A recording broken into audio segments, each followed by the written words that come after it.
ಕೇಂದ್ರ ವಿತ್ತ ಸಚಿವೆ ನಿರ್ಮಲಾ ಸೀತಾರಾಮನ್ ಅವರ ಬನ್ನಿಕುಪ್ಪೆ ಗ್ರಾಮ ಭೇಟಿಯು ಧಾರ್ಮಿಕ ಮತ್ತು ಸಾಂಸ್ಕೃತಿಕ ಮಹತ್ವವನ್ನು ಪಡೆದಿತ್ತು.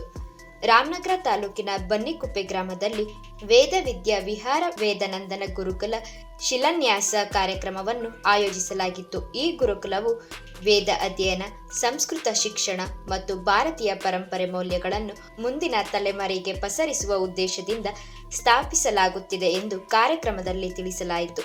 ಸಚಿವೆ ಶಿಲಾನ್ಯಾಸ ನೆರವೇರಿಸಿ ಗುರುಕುಲದ ಉದ್ದೇಶವನ್ನು ಶ್ಲಾಘಿಸಿದರು. ಭಾರತೀಯ ಸಂಸ್ಕೃತಿ, ವೇದಗಳ ಜ್ಞಾನ ಮತ್ತು ಸಂಪ್ರದಾಯಗಳನ್ನು ಉಳಿಸಿ ಬೆಳೆಸುವುದು ಸಮಾಜದ ಜವಾಬ್ದಾರಿಯಾಗಿದೆ ಎಂದು ಅವರು ಅಭಿಪ್ರಾಯಪಟ್ಟರು.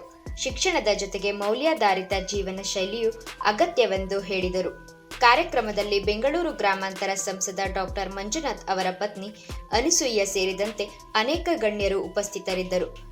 ಸ್ಥಳೀಯ ಮುಖಂಡರು, ಗ್ರಾಮಸ್ಥರು ಮತ್ತು ಭಕ್ತರು ದೊಡ್ಡ ಸಂಖ್ಯೆಯಲ್ಲಿ ಭಾಗವಹಿಸಿ ಸಚಿವರಿಗೆ ಭವ್ಯ ಸ್ವಾಗತ ಕೋರಿದರು.